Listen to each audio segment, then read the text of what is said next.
My parents charged me $500 a month to live under their roof, while my sister paid nothing. When they discovered I bought a house in cash and left, they went ballistic. Pratt 2. Ezra shrugged. Not today, but maybe not as far off as you think. You've been saving. Right. I nodded slowly, the number in my secret account climbing higher each week. Not enough for a dream home, but maybe enough for a foothold. That night, after my shift at the restaurant, I stayed up late reading everything I could find: how to buy a home through an LLC, ways to keep real estate purchases private, protecting personal identity and public records. By morning, I had a plan. Mrs. Vega, a longtime client from the bank and a semi-retired real estate agent, met me at a corner cafe. She'd always been kind, quietly observant, never nosy. When I told her what I needed, she didn't flinch. We'll set up a shell LLC, she said. You'll be the sole member, but your name won't be on the purchase paperwork. Just Vanquish Properties LLC. I smiled at the name. Why Vanquish? You picked it, she said, smirking. It was the first thing you wrote when I asked what this was really about. I didn't remember writing it, but I liked the way it sounded: strong, final. The paperwork moved fast. Ezra helped me draft the financials. Mrs. Vega handled the filings.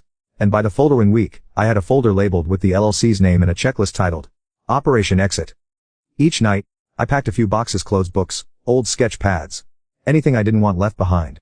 I kept them in the trunk of my car and drove them to a storage unit during lunch breaks. Nobody asked where my bookshelf went. Nobody noticed my closet thinning out. Appen was too busy with her ring light and haul videos. And my parents, they just assumed I was tired. They weren't wrong. I was tired.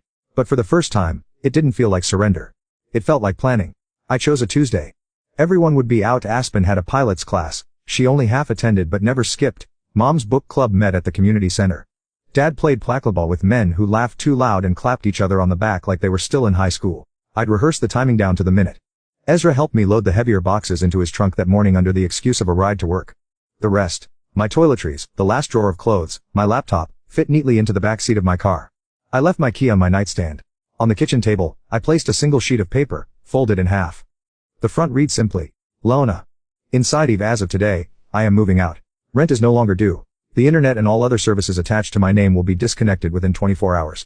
Please forward any mail to the address on file with the bank. Also no emotions. No explanations. Just the facts. I stood in the doorway for a second, letting the silence of the house settle into my chest. The hallway smelled like the lemon cleaner Mom always used, and Aspen's door was cracked open, spilling lavender light from her salt lamp. My old trophies still lined the mantel: debate, science fair, perfect attendance. Things I had outgrown, but they had kept on display like proof they'd raised someone useful. I shut the door behind me without looking back. In the car, I opened my phone and went down the list: Mom, block; Dad, block; Aspen, block. The silence that followed was immediate, like switching off a machine that had been humming just beneath my skin for years. Later that afternoon, Mrs. Vega called. Your offer was accepted, she said. Vanquish Properties officially owns the listing. We'll close in under 30 days. I pressed my forehead to the steering wheel and closed my eyes. Not relief, not yet. But the quiet knowledge that the exit wasn't just a fantasy anymore. It was concrete. It was mine. I parked the car outside my temporary sublet, small guest room at Ezra's sister's place, and carried in the first of my things. That night, I slept without earplugs. No upstairs pacing, no Aspen shouting on her phone, no laundry machine running past midnight. Just breath and stillness.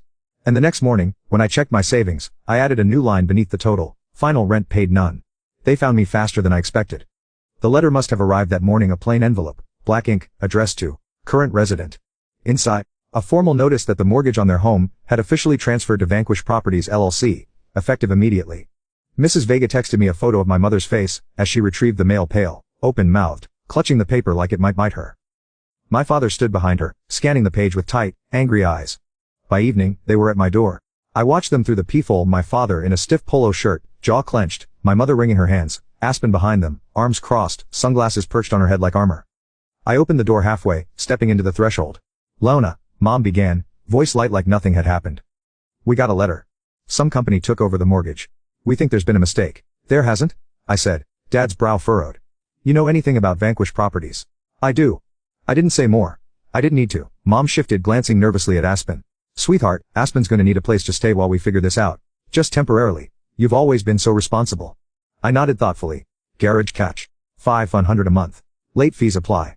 Aspen's head snapped toward me. Are you serious? Dead serious, I said. You taught me well. Dad's face went red. This isn't a game, Leona. We're your family. I tilted my head. So were you, when you handed me typed-in voice and called it love. Mom's voice cracked. We didn't mean to. I know exactly what you meant to do, I said, and I learned. I stepped back inside and closed the door. Their voices muffled through the wood. No yelling, no pounding. Just the hollow quiet of people who had finally run out of control. I stood still for a moment, Then turned and walked to the small table, where my laptop waited. The folder labeled, Mortgage Documents, was already open. I added a new file beneath it. As interaction log first visit. I didn't invite them back. They showed up again anyway. This time, they didn't knock right away. Just stood at the edge of the porch like they were waiting for permission.